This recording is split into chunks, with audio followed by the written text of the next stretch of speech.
Well, welcome everyone. This is now number 4 of 5 of the intros. Hopefully you've managed to catch them all the way along the line, and there's only one more to go. And then if you decide that you'd like to join us, it would be absolutely awesome if you could be part of our campaign to get rid of all the propaganda and all the nonsense that they tell you about diets and what's going to make you lose weight and be healthy. So with this, the main focus on this is that we're going to eat properly. We're going to make sure that our body's got enough food, and then we're going to shift any excess weight that we need to, and we're going to keep it off. If you'd like to join our program, the very last slide are our contact details, and I would love to have you aboard. Right, good reasons not to diet. And you're probably thinking to yourself, but I've joined this webinar today because Linda's going to talk about diets. I'm not going to talk about diets. I'm explaining to you why diets do not work, and then I'm going to tell you what does work. Okay, diets do not work. Diets are a leading cause of eating disorders. Diets reduces self-esteem. Not the diet itself, it's the coming off the diet that reduces the self-esteem. Diet reinforces body hatred. I mean, how many of us stand and look in the mirror and think, yes, you look gorgeous, hey? And I promise you this, not even those models of 5'11" at 53 kgs, I promise you when they don't have any makeup on, they don't even look and think they look gorgeous either. Alright, diets cause food and weight obsession, because that's all you do, is you just think about food all the time. And dieting kills. There's no question it kills. Alright, this is the diet yo-yo cycle. It starts with number 1, you decide and you go on a diet. Okay.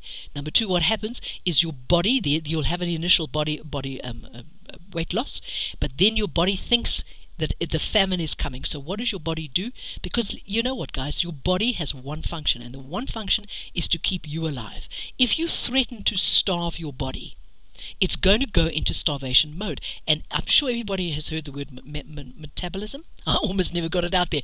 Metabolism. All right. And metabolism is the rate that it burns up the calories that you put into your body. So some people have a fast metabolism. Some people have a slow one. I've always thought that you can't increase the speed of your metabolism to burn up things quicker. That's nonsense. You can. And I'll explain to you later why. Okay, so what happens is at number 2 there, your body goes into protection mode because it thinks you're going to starve it. It slows down your metabolism. So anything good you put in after that, it's going to work on a slow metabolic rate. Okay, you fall off. Number 3, you fall off the diet, and now it's the feast. They call it the feast response, and you start and you nosh everything you could imagine. Now, because your metabolism is slowed down now, it struggles to keep up the pace. Now, I don't know if you've noticed that when you do, let's say you've been on a diet and then you start to pick up, and you sort of were stable for a little while, then you start to pick up weight, your body will actually speed up the metabolism about 5 kgs heavier than you actually want to be. Okay, and it keeps it there. There's a way to change that, but right now it keeps it there. Okay, so when we go into the feast response, it will still allow you to pick up those 5 kgs. You've heard people say, I could eat anything I like now and I don't pick up weight, but I'd still like to lose 5 kgs. Okay, that's what's happened. Your metabolism has leveled itself out. And then number 4, we start the cycle again, and this is called yo-yo dieting. This is the story of my life in a nutshell. Alright, this is actual scientific studies. Look at the red on the left-hand side. This woman was 100 kgs. She started to diet. This is diet number 1. And at that point, she was eating 2,800 calories a day. Now, calories, kilojoules are about 4 times that amount. So she was eating, about 11,000 kilojoules a month. Okay, so she starts the first diet. In yellow there, she went down to 95 kgs because she reduced her calories to 2,000. Right? Then, look at the green there. She then reduced her calories even more to 1,500 calories. This is a day. And her weight went up to 100 kgs. She then reduced her weight, her calorie input even more to 1,000 calories a day. Her weight went up to 107. And the purple on the right, she then is now living off 800. Now, nobody can live off 800 calories a day. Okay, nobody. You're going to die. 800 calories a day, and her weight is now 9 kgs heavier than when she first started her diet. Okay, so think you can see by looking at this that if you reduce your calorie intake, eventually all your metabolism does, it slows it down to compensate for that, and it doesn't then turn anything else into energy. It stores the fat. Okay, it stores the fat because it's afraid you're trying to starve it. Here's a woman that used to eat 2,800 calories a day, and now she's down to 800. So she's starving her body by 2,000 calories a day. Her body's not going to let her do that. See, the body's going to slow the metabolism. Alright, diet myths. Eat less and you will lose weight. Eating any form of fat must be avoided. Margarine is better than butter.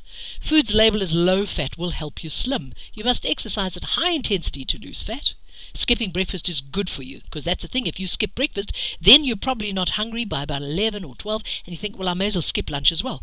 And then by the time 4 o'clock comes in the afternoon, you're absolutely ravenous. And if a live chicken ran past your desk, you'd pick it up and eat it, bloody feathers and all. Okay. All right, so I'm going to explain to you about breakfast. So snacking in betweens will make you pick up weight. This is diet myths. Diet facts. Dieting is the worst way to lose weight and successfully keep it off. Dieting is a commercial weight loss trap that makes fools of all of us. Dieting will make you hateful to be with. Have you ever been with somebody that just starts a diet? My God, are they the grumpiest people ever? Not all calories can be used as energy. Some calories that you put in are immediately stored as fat. So in other words, if you, let's say calorie-wise, a donut would be the same equal value as a 3-ounce piece of chicken. Okay, calorie-wise, they're exactly the same. When I eat my 3-ounce piece of chicken, okay, what it doesn't need to be used as energy will store it in my lean muscle. Okay, it'll store those calories in my lean muscle. But the donut, the calories of the donut, it goes immediately to my fat cells. See, no, it doesn't use up any as energy. It goes immediately to my fat cells because that's where it likes to be with the other fat sweet things. All right, sugar is more addictive than cocaine. What they did is, this is actual scientific research as well, is they took a whole bunch of rats, and these rats were addicted to cocaine. And what they did is they sort of weaned them off of the cocaine, and they gave them the choice then of the sugar and the cocaine. And what they discovered is they were choosing sugar in preference to cocaine. All right, and eventually they couldn't wean them off the sugar. You can still wean somebody off cocaine, but they couldn't wean them off the sugar because, and that's the choice they were making. They were choosing sugar off in place of cocaine. All right, a little interesting fact here. Plate sizes since 1960. Look at the top left-hand side. In 1960, a dinner plate was 8.5 inches. Okay, 1960. Remember what I said, it's increased by 400% since 1960. Right, to the right of that is in 1980, a dinner plate has went up to 10 inches. So in actual, the size of the dinner plate has increased by 25%. In the year 2000, that same size dinner plate has increased now to 11 inch. In other words, it's a 60% increase in the calories that you can fit on that dinner plate. And finally, in the year 2009, it increased another 19%. So since 1960 up until the year 2009, it's damn near, what is that, 40? Yeah, basically it's almost 40 years, okay? It's increased by 138%. The size of your plate, just the size of your plate. Now, probably some of you are sitting there thinking, well, then maybe I should be eating off a smaller plate. There's nothing wrong with eating off a smaller plate if you feel that you tend to overeat. Or let's just design the way we eat a little bit better. Look to the right there. There's 2 plates with the same amount of food on. Which plate looks like it's got more food on? If you look at the right-hand side there. Okay, you can see the smaller plate. It looks like psychologically that there's more food on the smaller plate. Okay, if that's going to work for you, great, but then I will tell you the things to put on that small plate. Don't try and eat off a saucer because you're just going to starve yourself and your body is going to go into starvation mode again. So here are our contact details. You're welcome to contact us. And in fact, I would love if you would contact us, and let's turn this industry upside down. Let's not allow them to feed us full of all the nonsense they've been feeding us with, and let us go onto a sensible eating plan that you actually can reduce your weight and be healthy and keep your weight off.